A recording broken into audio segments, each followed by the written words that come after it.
All right, so you ready to dive deep into resilience today? Always ready. And you have provided us with, wow, a treasure trove of material. I did my best. Oh, yeah, this is amazing. We've got TEDx talks, we have documentaries, and we even have some insights from Harvard Medical School. Yeah, that's right. Pretty impressive, huh? It really is, and a great mix of different perspectives. So we've got neuroscientists, psychiatrists, all those scientists, and also just personal stories of incredible resilience that we really need to unpack. I think it's going to be quite a journey. Yeah, buckle up, everybody. Yeah. Right.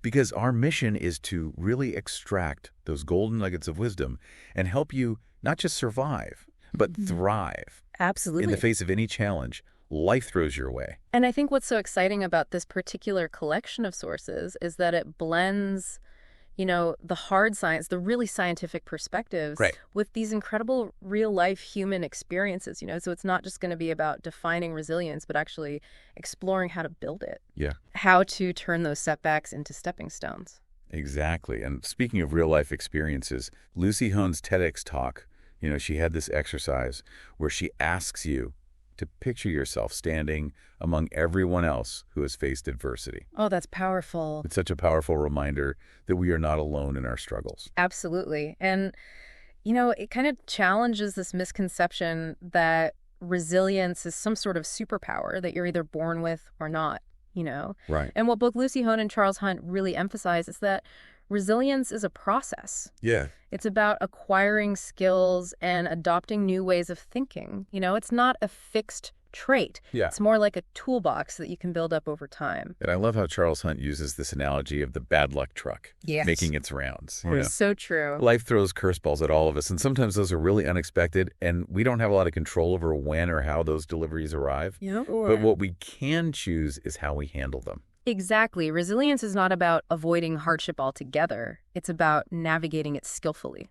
Right. It's about accepting that challenges are just an inevitable part of life and developing the mental and emotional tools to handle them effectively. And this is where it gets really interesting because Lucy Hone, after losing her daughter in this tragic accident, she made a conscious effort to seek out the good amidst immense grief. Wow. And that, to me, just takes incredible strength and such a powerful shift in perspective. It does. And what's so fascinating is that this deliberate focus on gratitude isn't just a coping mechanism. Yeah. It's actually backed by science. Oh, really? Yeah. Marty Seligman's research shows that actively practicing gratitude can actually rewire our brains. Wow. Making us more resilient to stress. So, think of it like building a muscle. The more you exercise gratitude, the stronger it becomes. Okay, so try this, everybody, right now. In the midst of whatever you're going through, take a moment and just think about a few things you're grateful for. Yeah. And it could be something small, like a warm cup of coffee, or even just a sunny day. Right. But those little sparks of appreciation can actually make a big difference in how you feel. Absolutely. Shifting our focus to the positive, even in, difficult times, it's like that crucial first step in building resilience. Yes. But it's not the only one. Another key ingredient is the power of connection. And I love how Greg Eels puts it, find your swan. Oh, yeah. And he's talking about the importance of surrounding yourself with people who lift you up. Yes. Those resilient role models and, supportive relationships that help you weather the storms. Yeah.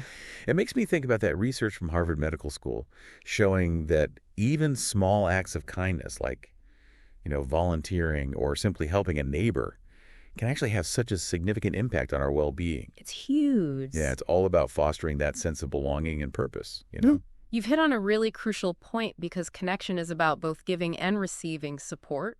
So, when we reach out to help others, we not only contribute to their well-being, but we also strengthen our own sense of purpose and resilience. I will like that. Remember that study where they found that senior citizens who wrote down things they were grateful for each night actually experienced a decrease in depression? Oh, yeah. Yeah, it highlights how, finding meaning, even in later life, can be such a powerful antidote to despair. It's incredible how our internal narratives can shape our reality. They really do. And speaking of narratives, Charles Hunt has this really powerful message, and he says, you are indeed unbreakable. I love that. It's about reframing those negative thoughts that can sometimes hold us back. And there's so much scientific evidence to support this. Oh, really? Yeah, our beliefs impact our feelings, which in turn influence our thoughts and actions. Mm-hmm. But the good news is we have the power to choose our attitude, even when circumstances, are beyond our control. Mm-hmm. It's about recognizing that our thoughts are not facts and that we can actually challenge those negative narratives that don't serve us. It's like that story about the woman with OCD who was encouraged to face her biggest fear, and it was checking the stove burner. Oh, yeah. And it seemed counterintuitive, but by confronting her fear, she actually gained a sense of control. That makes sense. Because what we focus on expands, right? It's true. So why not focus on our strengths and potential? Exactly. It's about taking control of our inner dialogue, and Lucy Ham gives us this really powerful tool for doing that. Okay. It's a question, and you can ask yourself this question in any situation. Is what I'm doing helping or harming me? That is such a simple yet brilliant question. It is, right? You can apply it to everything you know, from managing grief to dealing with difficult people. For sure. It really encourages us to just be mindful of our actions and make conscious choices that align with our well-being. It's about taking ownership of our responses, even when life throws us those curveballs. Yes. And that's a core principle of resilience. So think about this, everybody. How can you use this question in your own life? Yeah. What actions or thought patterns might be harming you? Mm-hmm. And what can you do to shift towards more helpful choices? That's something to think about. It is. It's like that story that Greg Eels shared about the Chinese farmer. And his response to every event, whether it was, good or bad, was simply, we'll see. Oh, yeah, I remember that. It's just a good reminder that things are constantly changing, and clinging to these fixed expectations can just lead to disappointment. Right. So resilience is about embracing that uncertainty of life with a sense of curiosity rather than fear. I love that story. It's so true. And sometimes, we just need to step back, take a deep breath, and remember that this too shall pass. Exactly. And sometimes stepping back means injecting a little humor into our lives. Oh, for sure. Greg Eels' point about silliness, remember? Yes. He compares our tendency to take ourselves so seriously to like that optical illusion where the elephant looks bigger than the moon. It's all about keeping things in perspective and, finding moments of joy even amidst the challenges.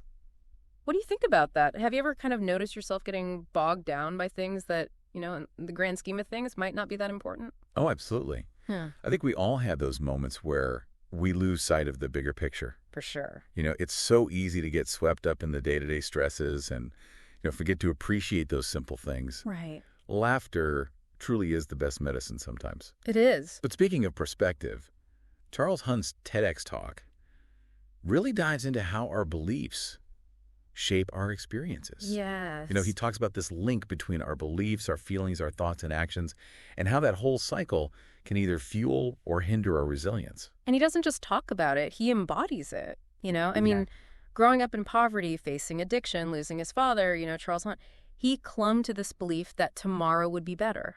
Ooh. And it was that irrational hope, that unwavering belief in, a brighter future that helped him persevere. That's amazing. It's such a powerful example of how our mindset can really impact our ability to cope with stress.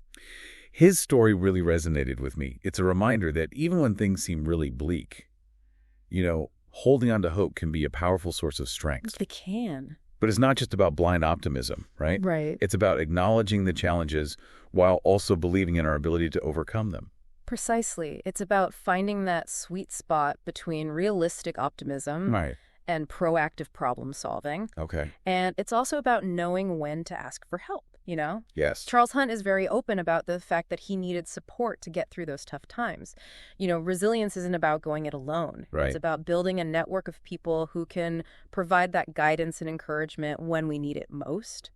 Speaking of support, the DW documentary that you included really delves into the science behind resilience and explores how it works in the brain. Yeah, it's fascinating. One of the key takeaways for me was this idea that resilience isn't just about being tough. Yeah. It's about being adaptable. Right. And they highlighted this one study where mice who could differentiate between real and perceived threats actually fared better than those who couldn't. Really? Yeah. It's like they were able to assess the situation and respond strategically rather than reacting impulsively. That's a great point. And the researchers actually believe that this ability to discern between, actual threats and anxieties is crucial for human resilience as well. It's about knowing when to fight, when to step back, when to seek support, and when to rely on your own inner strength. Right. It's a very dynamic process that requires both self-awareness and flexibility.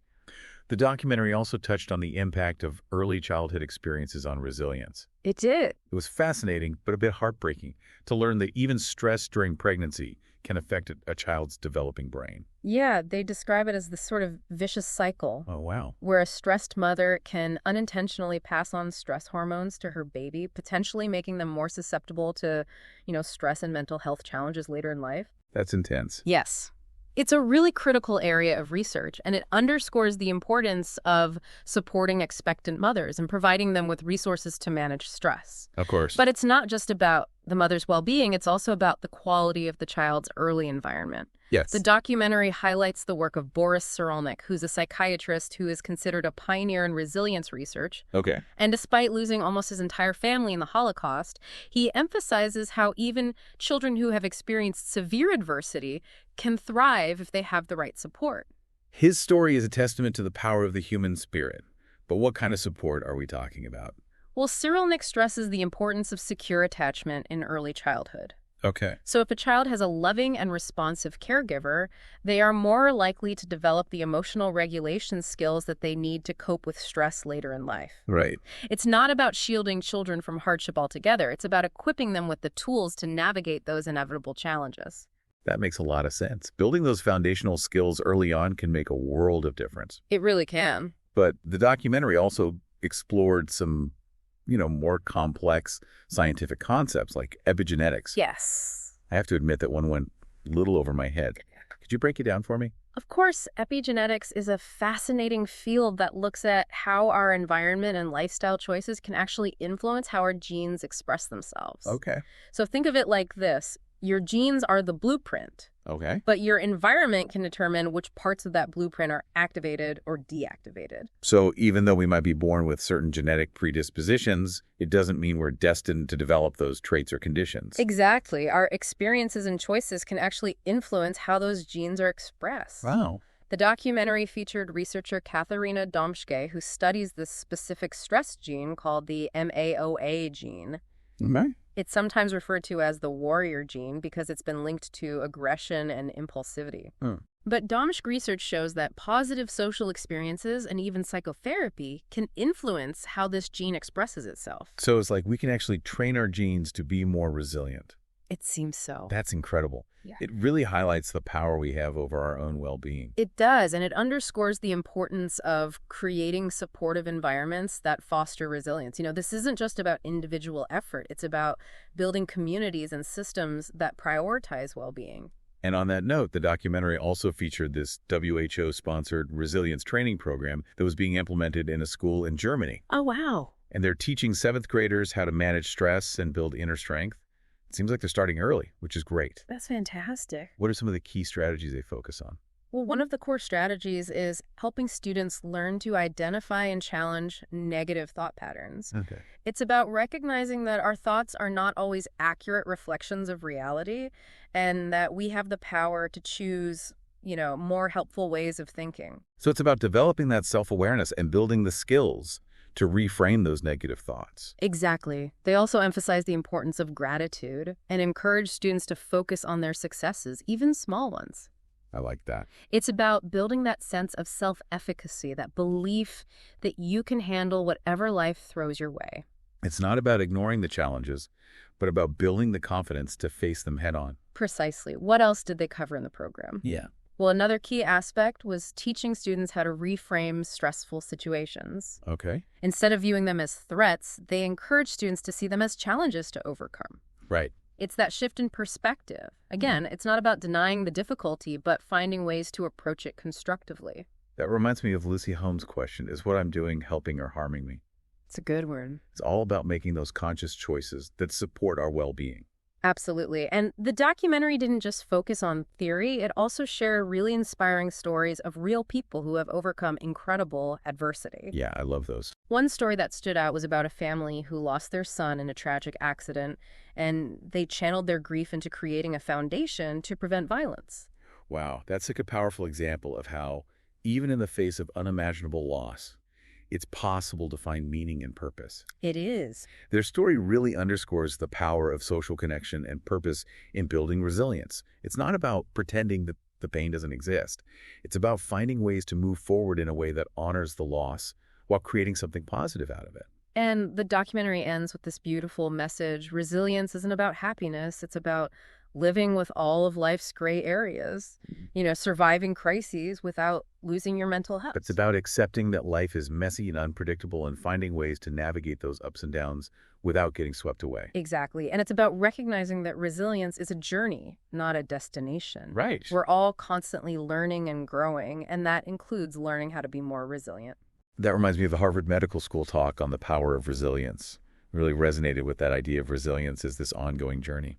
Yes. And, I think what I found so valuable about that particular talk was their focus on these practical strategies. Yeah. They highlighted these therapeutic lifestyle changes, which are these small but impactful shifts that we can make in our daily routines to boost our well-being. Right. Like, for example, they talk about the benefits of exercise. Yes. Even just 10 minutes of aerobic activity can make a difference. It really can. And they shared this really interesting anecdote about a school district where they started having kids do jumping jacks before class. Oh, wow. Can you believe that? And it actually reduced bullying and improved attendance. That's amazing. I'm curious, do you incorporate any kind of, regular movement into your routine? I do. I find even a short walk, Yeah. can really clear my head and just boost my energy. Yeah. It's amazing how such a simple act can have such a ripple effect, on our physical and mental state. It's true, and it ties in perfectly with what the Harvard experts were saying about those small, consistent actions adding up over time. Absolutely, and it's not just about exercise. They also talked about the importance of diet. Yes. Which we all know is so crucial for, overall health. But it's easy to let those healthy habits kind of slip when we're stressed or busy. It's true, but, rather than aiming for perfection, I think the key is just to find a sustainable approach that works for you. Right. It's about making those gradual changes and not beating yourself up if you have an off day. It's about progress, not perfection. Right. What are some small changes that you've made to your diet that have made a big difference for you? I found that simply being more mindful of what I eat has helped a lot. Yeah. Just paying attention to how different foods make me feel, both physically and mentally. For sure. And I've been trying to incorporate more fruits and vegetables into my meals. Yeah. Even if it's just, adding a handful of spinach to my morning smoothie.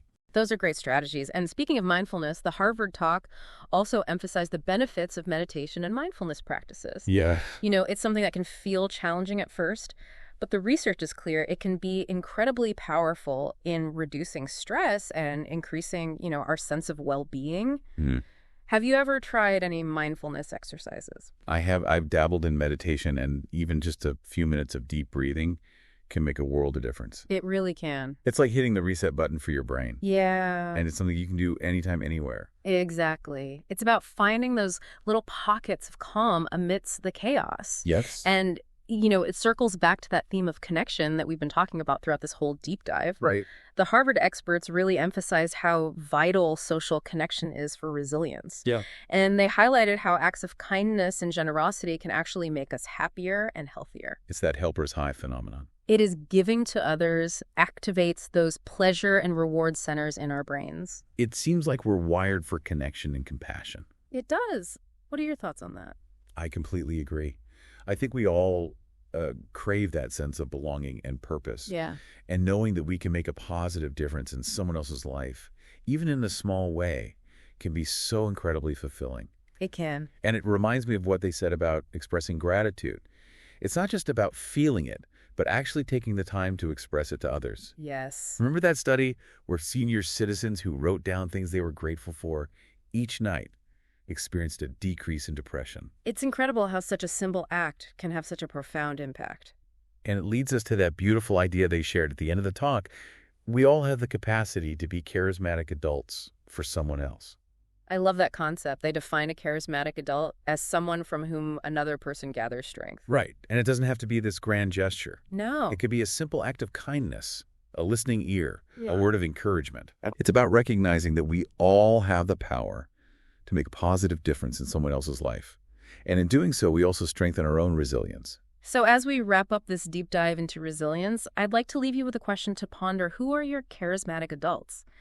And how can you be that source of strength and support for someone else? Because as we've learned today, resilience isn't just about surviving, it's about thriving. It's about embracing the full spectrum of human experience, the joys and sorrows, the triumphs and setbacks, and finding ways to navigate those ups and downs with grace, courage, and compassion. It's been such an incredible journey exploring this topic with you, and I hope you feel equipped with new insights and strategies to cultivate resilience in your own life.